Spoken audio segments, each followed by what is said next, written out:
France نے فلسطین کو بطور ریاست تسلیم کر لیا۔ فرانسیسی صدر کا UN کانفرنس میں فلسطین کو آزاد تسلیم کرنے کا اعلان۔ فلسطین میں امن قائم کرنے کا وقت آ گیا ہے، مزید انتظار نہیں کر سکتے۔ حماس 48 یرغمالیوں کو رہا کرے، شہریوں کی جان بچانے کے لیے جنگ بندی ہونی چاہیے، خطے میں امن دیکھنا چاہتے ہیں۔ فرانسیسی صدر میکرون کا خطاب۔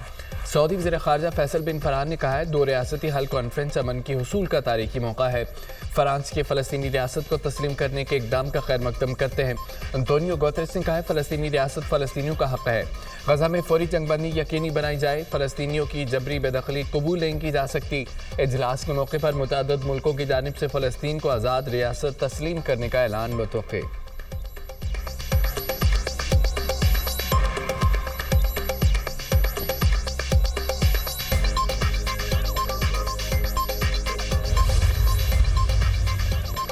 حماس کو فلسطین اتھارٹی کے سامنے ہتھیار ڈالنا ہوں گے۔ فلسطینی صدر محمود عباس کا ویڈیو لنک خطاب میں مطالبہ کہا، حماس کا گورننس میں کوئی کردار نہیں ہوگا، ہمیں غزہ میں امداد کی ضرورت ہے، قیدیوں کو بھی رہا کیا جائے، غزہ میں فوری جنگ بندی ہونی چاہیے۔ محمود عباس نے مصر اور قطر کی جانب سے ثالثی کی کوششوں کو سراہا۔ ترک صدر طیب اردوغان نے کہا ہے، غزہ میں 2 سال سے جاری مظالم کا سلسلہ بند ہونا چاہیے، جنگ بندی، اسرائیلی فورسز کا انخلا اور غزہ میں امداد کی فراہمی ضروری ہے۔ فلسطینیوں کو ان کی سرزمین سے بے دخل نہیں کیا جا سکتا، قیام امن کے لیے آزاد فلسطینی ریاست ضروری ہے۔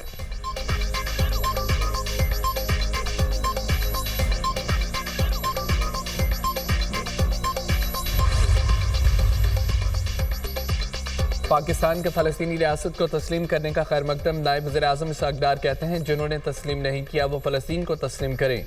پاکستان نے فلسطین کو اعلان آزادی کے فوری بعد تسلیم کیا۔ ریاست کو تسلیم کیا جانا فلسطینی عوام کا قانونی حق ہے۔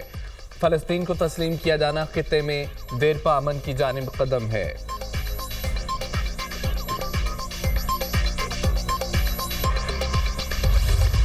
اقوام متحدہ کی جنرل اسمبلی کا 80واں اجلاس شروع۔ وزیر اعظم شہباز شریف اجلاس میں شرکت کے لیے نیو یارک پہنچ گئے۔ اقوام متحدہ کی جنرل اسمبلی اجلاس سے خطاب کریں گے۔ عالمی برادری کی توجہ غزہ کے سنگین بحران کی طرف دلائیں گے۔ دنیا بھر کے رہنما عالمی مسائل پر بات چیت کے لیے نیو یارک میں جمع۔ امن، ترقی، ماحولیات اور انسانی حقوق اجلاس کا مرکزی ایجنڈا۔ وزیر اعظم کی امریکی صدر ڈونلڈ ٹرمپ سے ملاقات شیڈول۔ خطے سمیت عالمی امن و سلامتی پر تبادلہ خیال کیا جائے گا۔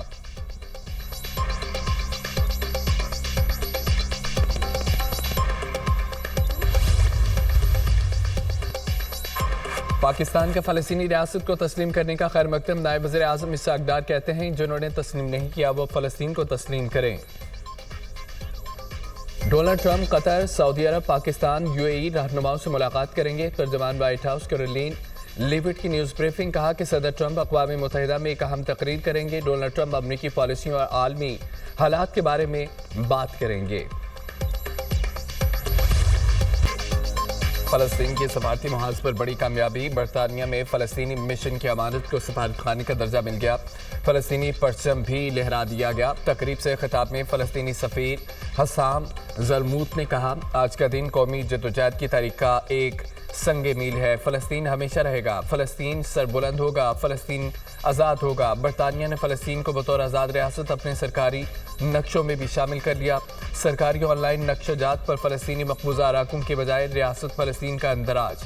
برطانیہ، کینیڈا، آسٹریلیا کے بعد پرتگال نے بھی فلسطین کو ریاست تسلیم کر لیا۔ برطانیہ، کینیڈا، آسٹریلیا نے گزشتہ روز فلسطین کو ریاست تسلیم کرنے کا اعلان کیا تھا۔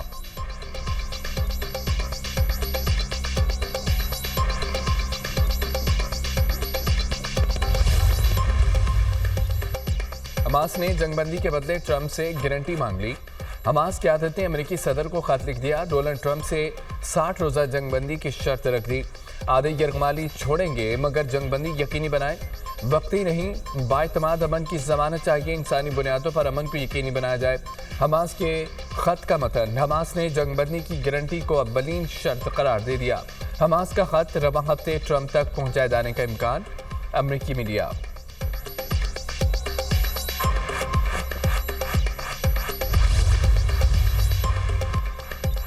عالمی برادری کو بیک وقت جاری بحرانوں کا سامنا ہے۔ اتفاق رائے اور تعاون تنازعات کے حل کے لیے ناگزیر ہے۔ دولت مشترکہ امن قائم رکھنے اور مکالمے کا پلیٹ فارم ہے۔ ماحولیاتی تبدیلی سے نمٹنے کے لیے سب کو مل کر کام کرنا ہوگا۔ پاکستان صنفی مساوات پر یقین رکھتا ہے۔ پاکستان میں خواتین ہر شعبے میں اپنا کردار ادا کر رہی ہیں۔ حال ہی میں پنجاب کی پہلی خاتون وزیر اعلیٰ منتخب ہوئیں۔ نائب وزیر اعظم اسحاق ڈار کا خطاب۔ نیو یارک میں دولت مشترکہ وزراء خارجہ کا اجلاس۔ اسحاق ڈار کی شرکت۔ پاکستان کے دولت مشترکہ کو مضبوط بنانے کے عزم پر زور۔ اسحاق ڈار کا کامن ویلتھ کے لیے پاکستان کی غیر متزلزل حمایت کے عزم کا اعادہ۔ تنظیم کو نئے عالمی چیلنجز سے ہم آہنگ کرنے کی کوششوں کا خیر مقدم۔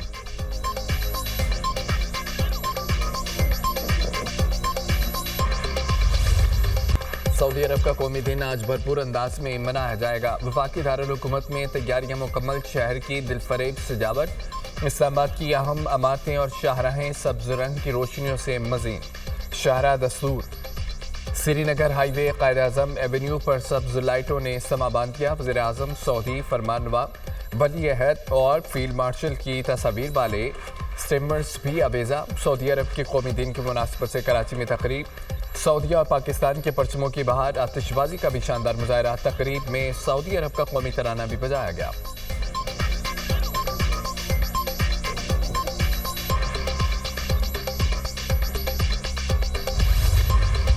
پاکستان اور سعودی عرب کے درمیان دفاعی معاہدہ اہم سنگ میل ہے۔ اب پاکستان بھی خود کو خادم الحرمین شریفین کہہ سکتا ہے۔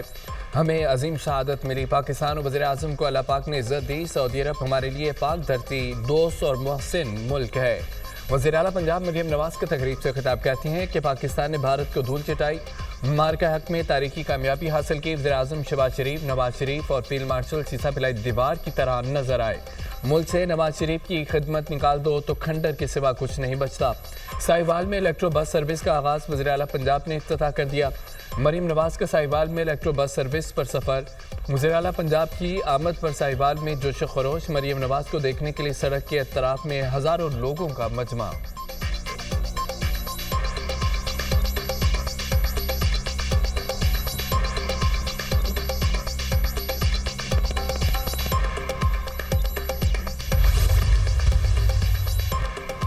سپریم کورٹ نے ملٹری کورٹ کے سزا یافتہ ملزمان کو اپیل کا حق دے دیا۔ سپریم کورٹ کا اپیل کا حق دینے کے لیے 45 دن میں حکومت کو قانون سازی کرنے کا حکم۔ سبیلینس کے ملٹری ٹرائل سے متعلق حکومتی انٹرا کورٹ اپیلوں کا تفصیلی تحریری فیصلہ جاری کر دیا گیا۔ حق اپیل کی کمی کو پورا کرنے کے لیے قانون سازی سے مداخلت کی ضرورت ہے۔ فوجی عدالتوں میں ٹرائل اختیارات کی تقسیم کے اصول سے متصادم نہیں۔ آرٹیکل 175 فوجی عدالتوں کے وجود کی نفی نہیں کرتا۔ 5 رکنی بینچ نے یہ نتیجہ اخذ کرنے سے غلطی کی تھی۔ جسٹس امیر الدین خان نے 68 صفحات پر مشتمل فیصلہ تحریر کیا۔ سپریم کورٹ آئینی بینچ نے 7 مئی کو انٹرا کورٹ اپیلیں منظور کی تھی۔ سپریم کورٹ نے انٹرا کورٹ اپیل میں ملٹری ٹرائل کی اجازت دی تھی۔ سپریم کورٹ نے ملٹری ٹرائل کا 5 ججز کا فیصلہ قلعدم قرار دیا تھا۔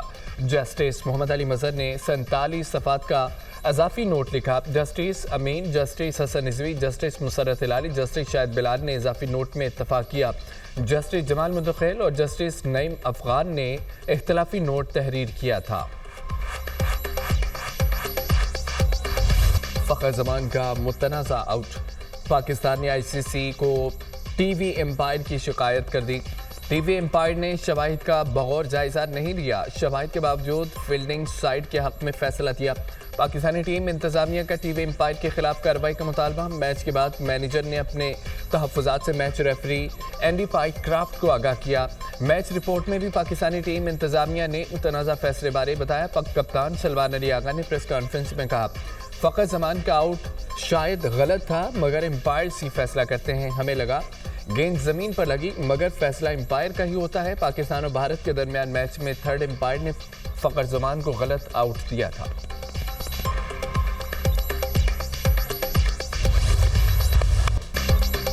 پاک بھارت میچ میں بھارتی تماشائیوں کی حارث رؤف کی ٹرولنگ۔ پاکستانی فاسٹ بولر کا 6-0 کا اشارہ کر کے جوابی بار۔ بھارتیوں کو مارکہ حق کی یاد دلا دی۔ وزیر دفاع خواجہ آصف کی حارث رؤف کو شاباش۔ ایکس پر پیغام میں کہا ہے کہ کرکٹ میچ ہوتے رہیں گے۔ 6-0 قیامت تک بھارت کو نہیں بھولے گا۔ دنیا بھی اس کو یاد رکھے گی۔ 50 بنانے پر صاحبزادہ فرحان کے انداز نے بھارت میں آگ لگا دی۔ انتہا پسند بھارتی بکھلا گئے۔ ہرزہ سرائی شروع کر دی۔ صاحبزادہ فرحان نے بھارتی پروپیگنڈے کو جھٹلا دیا۔ کہتے ہیں کہ 50 بنانے پر اچانک ذہن میں آیا تو نیا سٹائل اپنایا۔ لوگ کیا مطلب لیتے ہیں اس کی کوئی پرواہ نہیں۔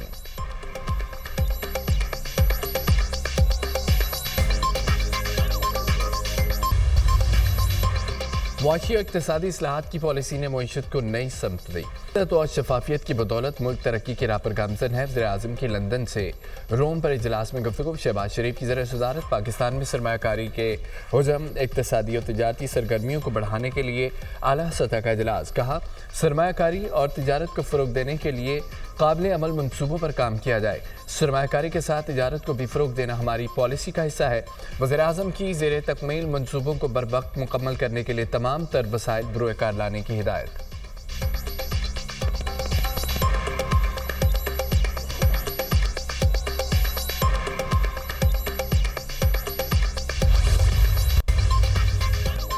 جعلی ڈگری کیس، جمشید دستی کو مجموعی طور پر 17 سال قید کی سزا سنا دی گئی۔ District and session court Multan نے جمشید دستی جعلی ڈگری کیس کا فیصلہ سنا دیا۔ قید کی سزا مختلف دفعات کے تحت سنائی گئی۔ دفعہ 468 کے تحت 7 سال، دفعہ 82 کے تحت 3 سال قید، دفعہ 420 کے تحت 2 سال، دفعہ 471 کے تحت بھی 2 سال قید کی سزا سنائی گئی۔ جمشید دستی کے خلاف الیکشن کمیشن نے جعلی ڈگری کا کیس دائر کر رکھا تھا۔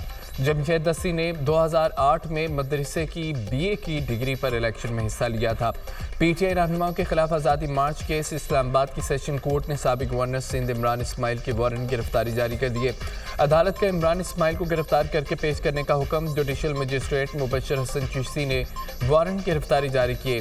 عمران اسماعیل تھانہ 12 کہو کے مقدمے میں نامزد ملزم ہے۔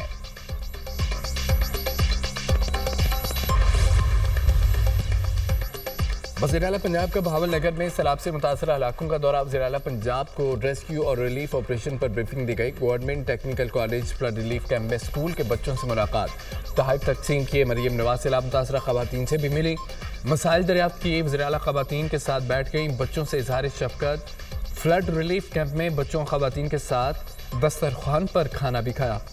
مریم نواز کیمپ میں عارضی کلاسوں میں معصوم بچوں میں گل مل گئیں، معصوم بچوں کا اظہار مسرت۔ بچوں نے وزیر اعلیٰ کو پینسل سے بنے اسکیچ پیش کیے۔ وزیر اعلیٰ پنجاب کا فلڈ ریلیف کیمپ میں صنعت گزار مرکز کا بھی دورہ، سلائی کڑھائی کرنے والی خواتین سے گفتگو۔ مریم نواز نے سلائی مشن پر خود بھی کپڑے سلائی کیے۔ پاکستان اور سعودی عرب کا دفاعی معاہدہ اچھی بات ہے، ہم نے ہمیشہ سعودی عرب کی حمایت کی ہے، ہمارا تعلق بہت مضبوط ہے۔ جو چیز امت مسلمہ کو مضبوط کرے گی ہم اس کی حمایت کریں گے۔ پاکستان امت مسلمہ کے لیے ایک قلعہ کا کردار ادا کر رہا ہے۔ چیئرمین تحریک انصاف بری غور کی میڈیا سے گفتگو کہتے ہیں کہ بانی سے ملاقات نہیں کرنے دی گئی تو دوریاں بڑھیں گی۔ مشن نور کا شوشہ پتہ نہیں کس نے چھوڑا، پارٹی بانی PTI کی ہدایت پر چلتی ہے، سوشل میڈیا پر نہیں۔ ہمارا ملک مخالف کوئی ایجنڈا نہیں۔